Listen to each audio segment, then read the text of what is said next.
My name is Samuel, and I am 55 years old, a lifetime spent mostly in New York City, a place that pulses with more dreams and more noise than anywhere else on Earth. For the past 20 years, my days have begun long before the first hint of sunrise, when the city is still shaking off its slumber. I navigate the quiet, cavernous hallways of a towering office building in Midtown, pushing my cart laden with cleaning supplies.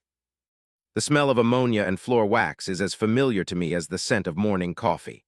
My work is simple, yet it demands a certain precision, emptying trash cans, polishing surfaces until they gleam, vacuuming the plush carpets until every last crumb is gone. I like to think I leave a little bit of calm behind me, a fresh start for all the busy people who will soon arrive. Most days I am a shadow, moving silently through empty offices, making sure everything is just right for the people who will never know my name, never notice the shine on the conference table or the streak-free windows. It's a job that keeps a roof over my head, but it rarely feels like it's enough, not in this city where every breath seems to cost more than the last. I have a daughter, Maria, and a granddaughter, Lily, who are my entire world. Maria works hard, but even with two incomes, life here is a constant struggle.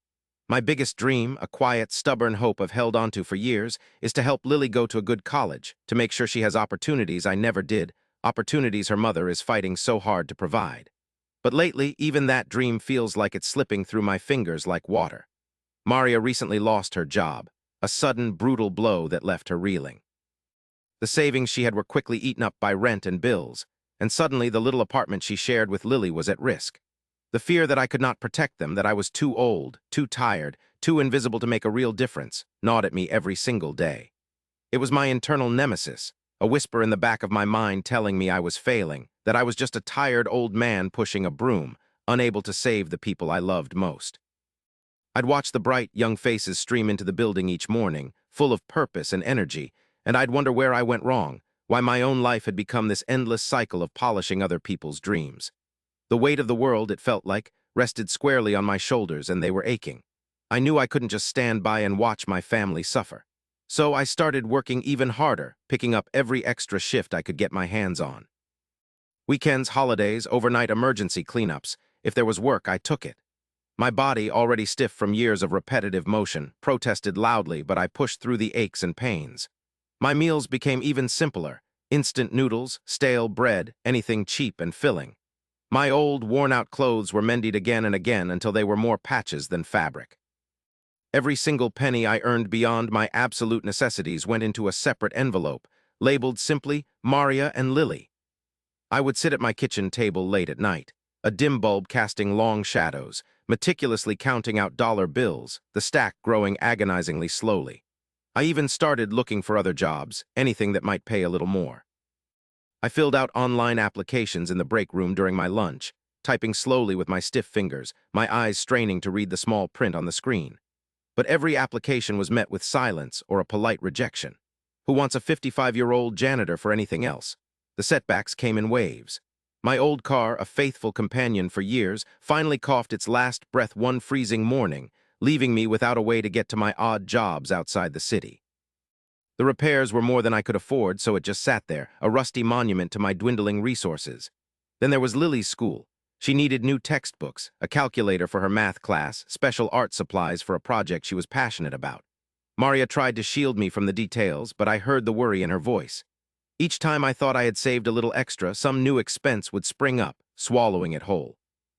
I overheard conversations in the office, people complaining about the smallest things, a coffee stain on a rug, a slightly dusty desk, and it made me feel even more invisible, even more insignificant.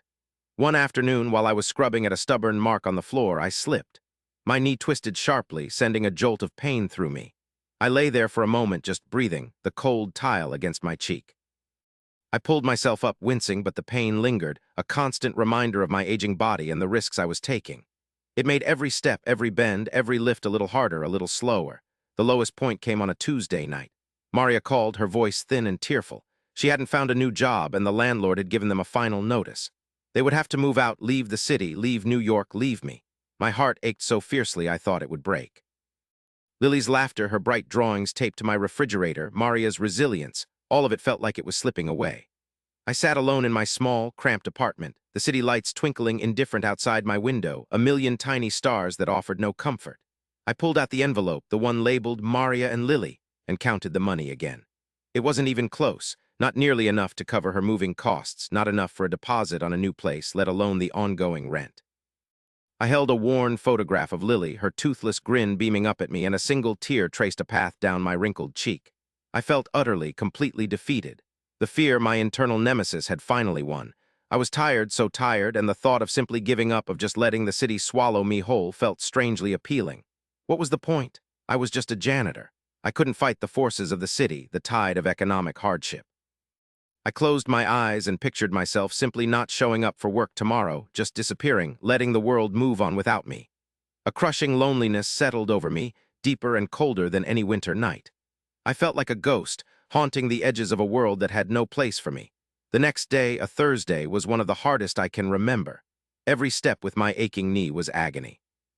Every smile I forced for the few early birds in the office felt like a betrayal of the despair inside me. I was going through the motions, a robot programmed to clean. As the morning wore on, a numbness settled over me. I figured I would finish my shift, go home, and try to figure out what to do, even though my mind was blank. Around 11 o'clock, I needed to grab some fresh cleaning cloths from my closet, the small, windowless room where I kept my supplies. It was usually dark, smelling faintly of bleach and stale air.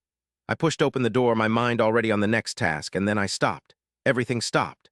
The closet, my humble utilitarian closet, was no longer just a closet. It was filled, completely filled from floor to ceiling with flowers, bright, vibrant bouquets of every color imaginable. Roses, lilies, daisies, sunflowers. The air, usually thick with chemicals, was now sweet with their perfume, so powerful it made my head spin. I just stood there, my hand still on the door handle, my jaw slack.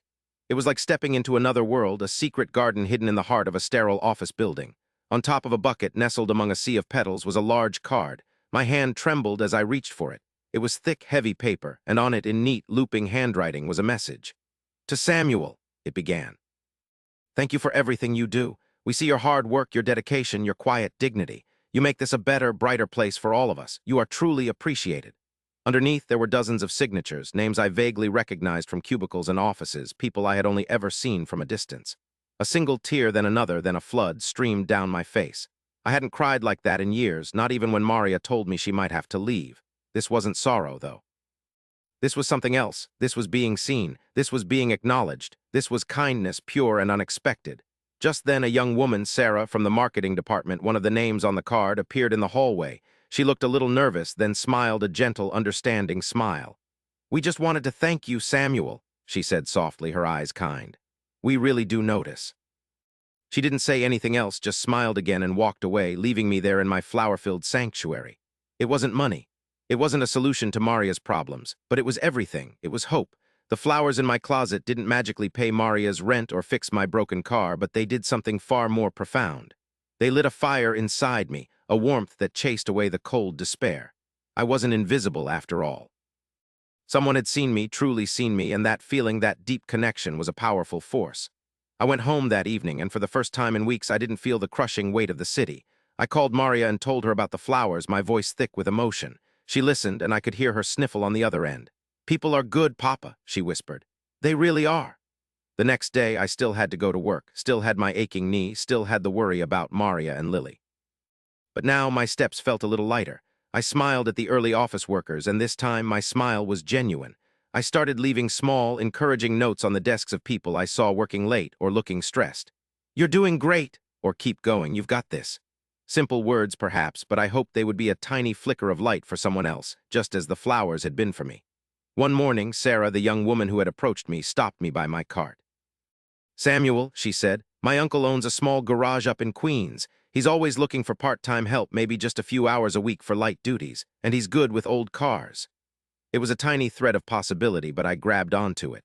I called her uncle, and he was indeed kind. He fixed my car for a fraction of the price and offered me a few hours a week cleaning his garage, paying me a little extra. It wasn't much, but it was enough to make a difference. Maria, emboldened by my renewed spirit and the sheer tenacity she'd inherited, finally landed a good job a few months later. It wasn't exactly what she trained for, but it was stable, and it allowed her and Lily to stay in their apartment, to stay close to me. My janitor's closet, even after the flowers wilted and were replaced with fresh ones I bought for myself, never felt the same. It became my quiet reminder that kindness exists, that it can bloom in the most unexpected places. I started volunteering at a local community center on my days off, helping to keep the place tidy, offering a listening ear to anyone who looked like they were carrying a heavy load. It felt good to give back, to be the quiet kindness for someone else. Years have passed since then. My steps are a little slower now, my back a little more bent, but my heart is full.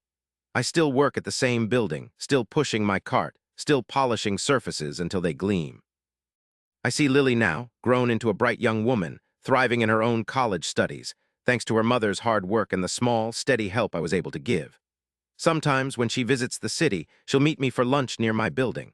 Just last week, I saw her walking into an office tower a few blocks away, clutching a single, vibrant yellow rose. I knew with a certainty that settled deep in my bones that she wasn't bringing it for herself. I imagine her quietly placing it on the desk of a struggling coworker, or perhaps even handing it to the new, young janitor of her own building, a silent, beautiful echo of an act of kindness that changed her grandfather's life. The city, which once felt so cold and indifferent, now feels like a network of connections, a tapestry woven with countless threads of human resilience and unexpected grace. I was never truly invisible. I just needed someone to remind me to look closer, to see the quiet beauty in the everyday, and in turn to become a quiet beacon myself. Things truly do get better, sometimes not with grand gestures, but with a closet full of flowers, a kind word, and the simple, enduring power of being seen.